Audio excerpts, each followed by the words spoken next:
I like to start these things with a quote, and today I have SEO is like a resume. You polish it to have your best foot forward. That cuts.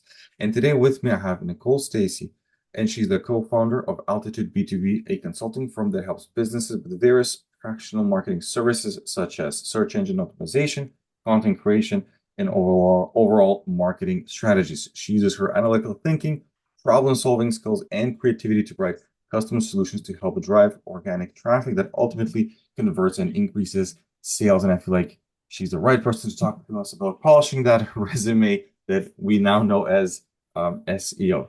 Nicholle, how are you today? I'm good, thank you. How are you? Doing fantastic. Now, um, before we get to the nitty-gritty of the SEO stuff, I would like to understand first a little bit of your journey. How did you start where you started, and how did you get to where we are today? Yeah, so I have a bit of an interesting background. So I went to school for marketing and I got into corporate. I did various roles in project management, admin I started out in, and then I found my way getting into marketing again. About a year and a half, almost 2 years ago, I joined my husband Jonathan, who started Altitude B2B, and he wanted to bring in some marketing services to the business. So he brought me on, and here I am, and I've been working away, helping lots of businesses with their marketing. Oh, now when you look at the journey that you've had, um, not a lot of people would say, join with my husband and start working together. It's an interesting dynamic. How do you find working with your husband day in, day out on specific like marketing strategies? Yeah, it's definitely different from working in a corporate office, I'll give you that. But I feel like we got a bit of a trial period, as everyone did, working from home during COVID, during the lockdowns. We live in a tiny downtown Toronto condo, so working very closely next to each other on our jobs was definitely interesting and gave us a nice trial period to see how we work in close quarters together. And again, just having that natural need for the skill set that I offer, it was a natural fit for me to join him, and we work so well together, it just made perfect sense. That's amazing. Yeah. It's one of those situations where COVID brought you together because you have to work in close Yeah. quarters. And like, that's what you're working on. I know some of those things, and it Yeah. became a thing. And now it's obviously going in the right direction and growing because is that partnership of one person being analytical, problem solving, creative, and combining that so that you can find the right solutions. Now, throughout the throughout the journey when you started doing marketing and more on the SEO side, Mhm. what were the first indicators that, SEO is critical for most clients that I work? Yeah, it's definitely a game changer in this day and age. I like to tell everyone this is Google's world and we're just living in it. Businesses have to be online in this day and age. It's super critical for exposure, for people to find you. And, in parallel with that, with search engine optimization, you're just looking at how are you driving organic traffic to your website that you can convert into sales and customers. So having that in this day and age is a must. And that's what we're here for, is just to give people that opportunity to really showcase who they are, their expertise in their industry. And SEO is, I always say it's industry agnostic. At the end of the day, it's not industry specific. It applies to anyone and everyone with a business that needs to be online in this day and age. Okay. It's definitely part of any business plan in today's time. There's no way to do that without looking at your SEO and how you do that for your company and for your business. When you say that this is Google's world, we just live in it. What are the things that businesses have to do to make sure they are in line with what is required on a Google search? Yeah, so Google definitely has their playbook that you need to play by. Um, a couple of those things, to give an example, would be putting content on your website regularly, and not just any content. You need good quality content. You need to make sure you're including keywords that are, words that your ideal client profile is typing into Google when they're searching for your services. Um, Implementing that onto your website and your content is just going to help further elevate you in ranking on Google, because when Google indexes your website and crawls your website, they'll say, oh, like you're using these keywords and this is what these people are searching for. This is a match. We're going to put you higher on the ranking when people are searching for this. So that's one example. Another example is once people are on your website, you want to make sure that they know the flow of your website. It's easy to understand. They know who you are, what services you provide, and they know how to reach out to you. So that would include call to action buttons. So looking at the menu on your website, is it clear to them how to contact you, how to book an appointment, things of that nature. And then also on the performance side, is your website loading fast enough? People in this day and age, they want things fast. So if your website is performing poorly and it's not loading quick enough, people will just leave and they'll go to the next person who looks like a match for them. So some of these things we've kind of heard of them in the past, like performance fast loading, Yep. having a flow for your website, keywords for the content, and pushing out a lot of content. Now, if we take those four and start breaking them down piece Mhm. by piece, in today's time, it's inevitable to talk about AI. What is the definition in your world putting on content regularly? What does that volume look like? What is that frequency, the length of blogs? Is it just blogs? How does that look like? Ultimately, I would say the best frequency that we find is about 3 to 4 times per month. So you could look at that as once per week or 3 times per month. You want to have your content even with a certain length. So you don't want to have it too short, but you don't want to have it too long. So for us, the sweet spot we find is about 500 to 1,000 words. And you want to have, again, informative content, genuine content, content that sounds like you and your brand. So on the AI side, to your point, AI is good, but a lot of people will use AI and it'll be inconsistent with the verbiage, the language. AI won't implement the keywords. So when Google is indexing this, they might get thrown off by the inconsistency and the lack of keywords, and it could hinder your results. Mhm. So the best practice that we like to use is we like to have humans write your blogs, just because they will understand your brand, they'll understand your verbiage, how you communicate, and they'll do that analytical keyword research to see how we can further elevate your ranking, based off of what your users are searching.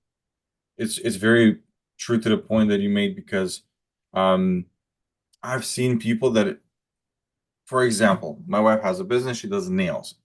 Yep. She was like, I need to run some like posts and some ads. Maybe I want to try it out. So I'm like, okay, let me just pull out AI. Will help us as a starting point. Her mind was blown when she saw what it's capable of.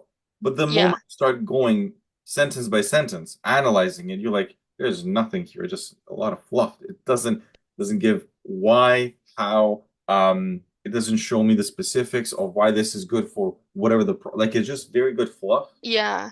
The meat to the bones is not there. So on the eyes, when you look at it, at least in my experience, it always looks nice, and you start Yeah. reading, you're like, wow, Yeah. that's horrible. Yeah, and the thing with AI too is it's all about the prompt that you use. So I always like to say it's garbage prompt in, garbage result out. So AI is just not super intuitive, where when users are typically putting in super generic things, it can't really pick up on what your brand is, what you're about, how you communicate. It's not at that level yet. Maybe one day it'll get there soon, but for now, we like to watch AI and see how it evolves, but the best practice right now in this day and age is just to keep it human and keep it consistent. Yes, and even if there's like what I've seen, if you see chunks that are good, it sounds like what you would say. You keep that consistency, you still tweak Yeah. and change it because it does have these like I remember I did a search yesterday. There was a list of people I needed to find from an event, and I was like, "Hey, here's the here are the website. People are on this website. Can you show me like the 10 people that talk about XYZ?" It kept spitting out random names that just made sense. Yeah. We're not on that page. We're just not on Hmm. that page. So it's important when you said that garbage prompt in, garbage prompt out. A lot of people don't spend that time to build a Yeah. really good prompt or their own kind of chatbot. Now, when Hmm. we understand the importance of the content, how regularly, and we understand how to do it, 500 to 1,000 words, maybe Yeah. use AI to kind of starting point, but you definitely need to write it yourself and proofread it and all of that stuff.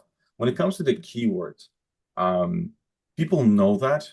They've heard of those terms, but how did it implement and how many do you implement? Like you have one blog, 1,000 words. Do you go crazy with keywords? Do you put a one keyword?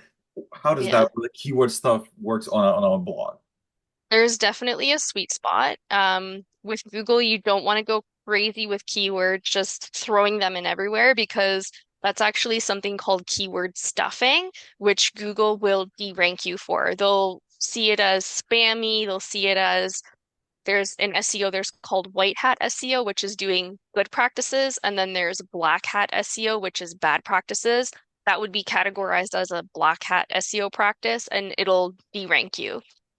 So when you're using keywords, you just want to look for high quality keywords, user intent, things of that nature to first pick out the keywords that you want to use. And then when you're utilizing them, just use, 2 to 4 at a time maximum. You can use them in the titles, you can use them in the text. Just, with Google and keywords, sometimes less is more. And it's also important to look at the measurability of it. After you post something, you want to see, okay, what keywords are actually performing the way I expected them to perform. So when you're using 2 to 4, you can track that very, very well. If you just start throwing a bunch of keywords in, it's too much to track. And again, it's more of a black hat practice where Google will eventually just derank you for throwing a bunch in just to try and get a quick rank. Right, right. So Yeah. from the way that you the way that you view the keywords is basically you try to avoid the keyword stuffing because you're either using like small fonts or whatever, try to stuff as many keywords on a blog, which is not the right way of doing it. You're Right. saying look for keywords that have user intent. 2 to 4 Yep. is kind of like somewhere in the sweet spot. You want to Yep. track your performance because you don't have a lot of them.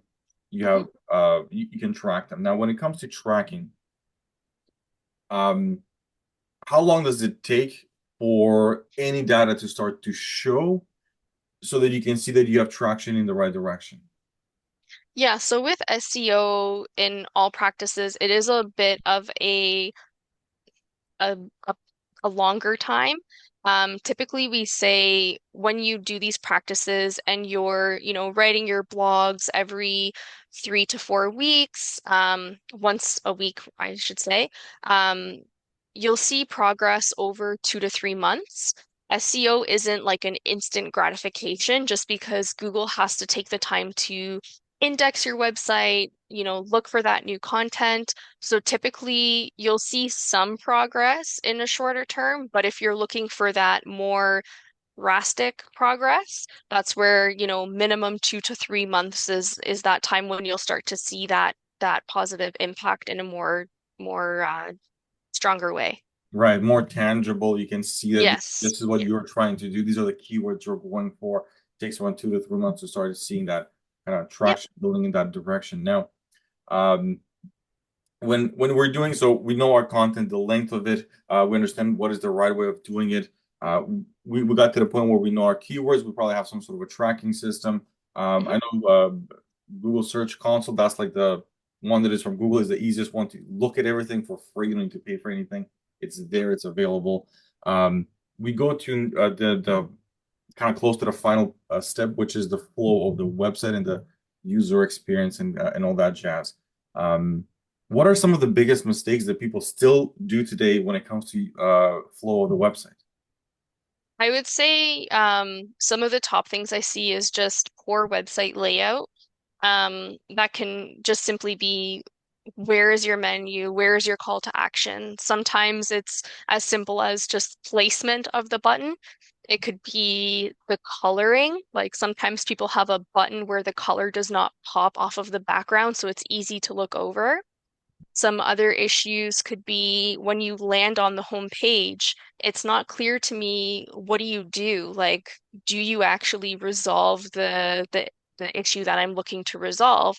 Some people will have something else on the website where it's, not relevant to answering that question. And we have to remember when people are going to your homepage, those are the things in their mind that they're looking for is what do you do and how do I get in contact with you?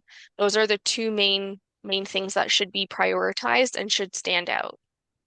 So the what do you do and how do I get in contact with you are the two most important pieces. And Yep. if someone is trying to be super creative and all these like about us and mission, vision statements and all these other things, it Yeah. just makes the person um the user experience is different, which might impact all of the hard work that goes into writing the good content and the keyword placements and tracking it. If Yeah. the layout is off. Now, when it comes to the performance, I think it's self-explanatory that you want to have a fast performing website. Hmm. But there's a lot of choices. WordPress, Squarespace, Webflow, Shopify is its own thing. We can compare it to WooCommerce. Hmm. Do you see a platform that is probably the best one when it comes to performance, or is it down to how you do the website? I wouldn't say one platform outperforms another necessarily. We certainly do have preferences on what we like to work with when we're working with clients, not to say that we won't work with all platforms, but in terms of the performance itself, it ultimately comes down to the holistic optimization of the website itself. So when I say that, it just means your coding, are your images optimized? Looking at your meta tags, title tags, et cetera, et cetera. So all of these things collectively will either negatively or positively impact the overall performance of your website. Right. And the is there a platform that when you use, it is the easiest to work with those? I would say like user friendliness, like Shopify is pretty user friendly. They have a lot of support on there as well. So if people are looking to, take on SEO as an experiment for themselves, I would say Shopify is a good one to test out. But if they're struggling, we're here to help them. Right. And Yeah. Shopify is one of those platforms that definitely skyrocketed because of that user experience. It's Yeah. in the back end as well when it comes to inventory management and all those things. It's Yes. very easy the way that it's done. I remember back in the days with WooCommerce, you had to have like probably like three or four plugins on top of whatever just to have some Hmm. of a. And now they got a better as well. But when it comes to the performance, I think Shopify like it's super fast when it loads and you can see it. And that Hmm. also, like you said, it impacts the performance when it comes to the SEO. Now, um, some of the stuff that you're walking us through, there might be someone that says, you know what, I've done all of those things, but the algo, the infamous algorithm, it I can just see like a drop in all of my efforts. Yeah. Do you have any insights of what is the latest algorithm change or what are the latest trends that we can look at at least for the last quarter of 2024?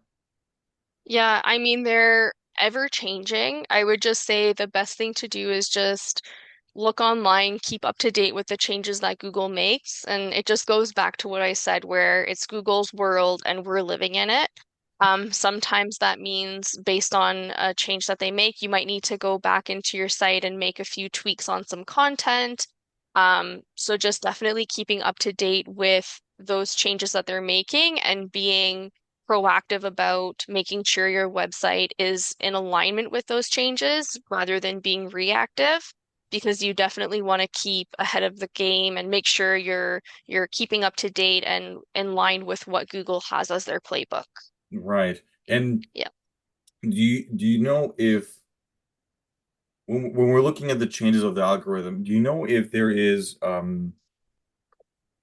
positive or a negative impact repurposing in um, kind of updating old blogs, changing the dates, all of those things? Do you have any insights for the new algorithm? Does it have a positive, negative, or no impact at all?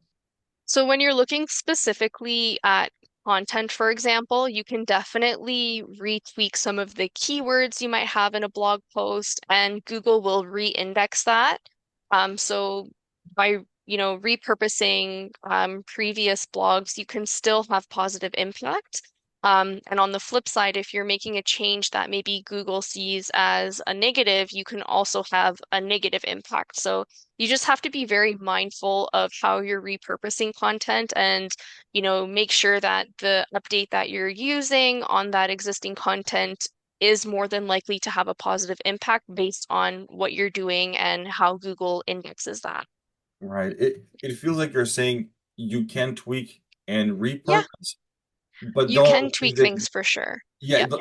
don't go and if the title was best SEO strategy for 2024, going there and changing it best website building tool 2024, you will impact your ranking dramatically. That's not a tweak. Yeah.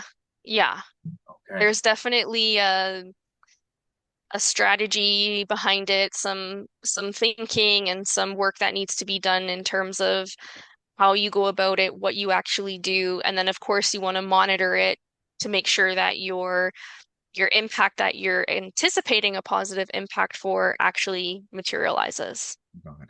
Um, Yeah. some of the stuff that we are covering right now that you're walking us through, it's applicable to, I would say, pretty much anyone that has a business and has some online Yeah. presence.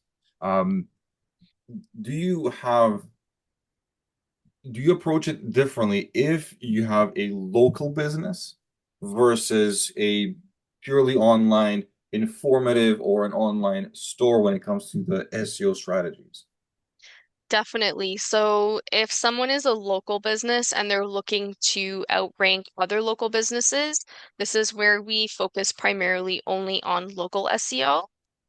We have other businesses where they're more global and they're competing with, competitors that are also global. So that's where the strategy would vary. You know, and it all is relative to whether you're, I'm in the GTA in this specific, on Google Maps, this specific geo circle.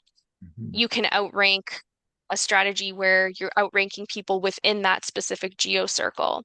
If you're more global, then that's where you want to compete with everyone globally. So there's different strategies that apply to those two types of scenarios. Got it. So for the Yeah. local SEO, it feels like the what you're trying to do is analyze your competitors and you're Yeah. just trying to outperform them in Google's world, however that strategy might be. Your aim is to identify your competitors, look at their strategies, and try to outperform directly on Google, not on in any other shape or form. Yep, that's definitely one strategy that we do to outrank locally for sure. Right.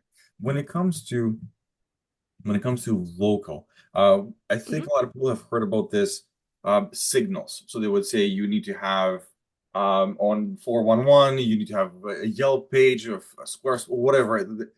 Is there any merit to having those what they call like signals to amplify your SEO efforts because you're a local business? Yeah, definitely. It's more like we call it listing management at our consulting firm, but basically what it is just getting you listed in all of the directories. Just because some systems will use certain directories as a source to provide results. So for example, some cars nowadays have their own search engine in it. So if you're in your car driving around and you're trying to find, for example, a restaurant near me, that specific car's branded version of their search engine might use the information on Yelp. So it'll pull. So you want to make sure you're on all of the listing managements and you're ranking, really well on those so that when those specific systems search for you, you pull up as a result on the top page. Got it. So it does make Yeah. sense that signaling or listing management, as you guys call it, it does matter Yeah. because someone might do a search from their car, someone use Alexa, some might use Google Home, Yeah. and depending on whatever they're using, you want to make sure that you're showing up on all those places. Yeah. Um, when we go down the path of, you're trying to improve your local SEO, you're finding all these listings, you're tweaking your targeting, you're tweaking your approach for the keywords. But there's also a lot of people that will say, I've been doing all these things, but I feel like the negative reviews I have on Google, my business is impacting my SEO. Not just if you search on maps, but in general, if you search for, again, I'll use my wife's business as an example. Yeah. Nail salon near me, I have like 1 stars. Doesn't matter how good my content is. I feel like I'm being punished for the negative reviews. Doing the reviews on Google My Business have an impact on your SEO. They do to a certain extent in the sense that people will look at that and they'll take that into consideration when choosing your service. So we like to use strategies where we promote, getting 5-star reviews from people's clients. It doesn't it definitely hinders when you have a low star review. So having a, 4.5, 5-star review, and even just the quantity of those reviews as well is definitely a positive impact on whether people are going to, click that little website button to check you out further, or even just call you to use your services. Got it. Now, if we go from making sure that the Google reviews are on point because, Hmm. like you mentioned, it has an impact to an extent. It's not like Yep. the strategy; it Yep. has a part of it. Um, when you switch to from a local business, and when let's say theoretically you have a local business that does sell online as well on their website, Hmm. um, is there like important things to have for an online store when it comes to SEO for the products? Do the products get pulled and listed? How does that work? Definitely. So when you're looking at a website that has an online portal where they're selling products, you want to make sure your images are optimized, and you want to make sure the words you're using in the title tags for that specific product are relevant to what that product is and relevant to ranking that product. So there's definitely strategies for like specific products that you can utilize for best SEO practices to help rank, either that specific product on Google and even your page on Google saying like, hey, they have this product that you're looking for, or they have, you know, these type of products that you're looking for. So there's definitely strategies that are product specific that you can implement to a website selling physical items. Got it. So it's the starting points, at least when you look at these things, is the title tags, the images, and of course the Yep. description. That's kind of self-explanatory, but these are Yeah, the the things descriptions. Yep. that are the starting points: title tags, images, and you want to have some sort of I would say probably like normal, or otherwise you go down the Amazon path where it's like 10 like a word salad title for Yeah. a user or whatever it might be. You want to have some sort of like a normal because it's going to go on Google as an SEO. It's not going to go on Amazon or Walmart Marketplace. The strategies that you're explaining for local SEO and for online stores are fairly different. And when you're talking about your content creation process and the keywords and the stuff that has to go, it feels like there's a massive um, strategy that has to come together, and it takes, like you said, 2 to 3 months to start to see that progress. Hmm. Um, if someone is already doing it, if someone is already trying all these things, but it's not going in the right direction, what are the first places that you start looking at to understand? Like, I see you've been posting. Yes, you are in local SEO. Yes, you have good reviews, but you've been trying this for, let's say, 3 years, and you're still not the number one carpet cleaner in the GTA or something, whatever keyword might be. Yeah. What are the Hmm. first places you go to identify if there is something that I need to understand? Why is it not ranking the right way? Well, first I would look to see, are they getting traffic to their website? If it's a case where they're getting traffic to their website, but they're not getting the business, that's an indicator to me that it's more than likely something to do with the user experience on their website. So it could mean that they're getting the traffic to their website and people just, again, aren't clear what their services are, if their services are aligned with what they're looking for, or the call to action is not clear to them. If it's a case where they just simply aren't getting traffic to the website, then that tells me it's likely that they're not, you know, posting content frequently enough. The quality of the content is not there. Maybe they're using too many keywords. Maybe they're not using any keywords. It could be um, many different reasons. So just looking at the website and then, having a website audit, just looking into a deep dive of the content, the quality of the content, etc. That's where we can say, okay, it's more than likely this is why this is happening, and here's how we fix this. Got it. It's a very simple approach. The website Yeah, traffic and website traffic conversion. Are you getting website traffic? Yes or no? If the yeah, answer is yes, are you getting conversions? If the answer is yes, you're probably not talking with me. If the answer is no, bad layout, the buttons, is it clear who you are, what you do, can a user navigate properly? But if you're not getting traffic to the website, then you go into keywords. Is there too little? Is there too many? Is it properly done?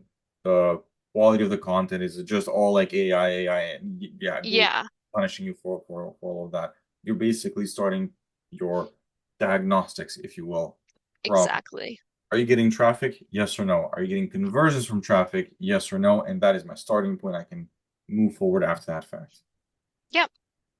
Okay. It's a very easy approach. It's a very clear approach to uh Yeah. I love the Yeah, simplicity. and it's not like a one size fits all Band-Aid solution. It's definitely unique to each website and what their issue is, but there's certainly an approach where you just kind of take a step back and just say, okay, like what's going on here? Let's, do that audit and go from there. That's right. That's right. Yep. It's a good way to start, but the applications of the discoveries, it's Yeah. very unique. All you're trying to, at least it sounds like you're saying to people, start with there. Start with like, are you getting traffic? Yes or no? Yes. Are you getting conversions? Yes or no? No. Okay, you know where you can kind of look at, or you Yeah. can start thinking of a solution around those things. Yep. Definitely. Now, let's say we're doing all these things and we're getting some growth and we're going in the right direction, but we do Hmm. want to be number one. Want to be the guy, the girl. We want to be number one. We want paid ads. Then we want uh this is what you were searching for, and then boom, our name right there. Um, what does that entail? Like, is it technical SEO on top of everything? Is it consistency? What does one do to be number one? That's a very loaded question. To be number one is a huge long-term and like long-term strategy. When you're competing, whether it's local or global, you want to be in SEO for the long haul. Some people like to pair their SEO with pay-per-click ads. If you're just straight up doing pay-per-click ads trying to, rank, that's not going to work at all. Pay-per-click ads is something to complement SEO, I would say, not something to strategically be done on its own. Um, to be number one is a big task, especially if you're in a business where there's, big businesses that are, out competing you revenue wise, and they have that bigger budget to spend into those types of strategies to rank for number one. So I would just say, little baby steps at a time. Um, SEO is a long haul. You can't just throw everything at once and expect to be number one. If you want to be number one, just know that it's going to take a lot of time, some effort. There will be ups and downs, but you can get into the top page. I don't know necessarily number one, depending on your industry, but you can definitely get right up there for sure. So it feels like the to be number one, the number one, what Yeah, you need to keep in mind is long term. That's definitely. Yeah. the And again, like we talked before, Google's playbook and their, rules of how SEO works is ever changing. So you also have to be very in tune with those changes. And then sometimes, it's like Ross and Friends, pivot, pivot. Like you gotta pivot, right? You gotta keep with it and just keep at it and don't be discouraged. And it's a long-term haul. Yeah.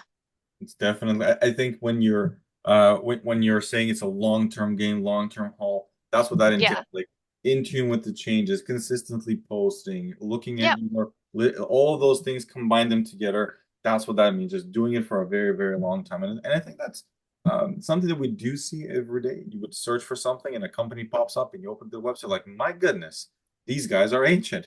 What is happening? Why are Yeah. these slides still happening? But the explanation behind that is because the long-term game and Google will reward that. Yeah. Awesome. Now, I think the hardest one was how to be number one, and I'm happy that we kind of get that clarification, validation at the end of the day. It is a long term. You stay with it, and it will Yeah.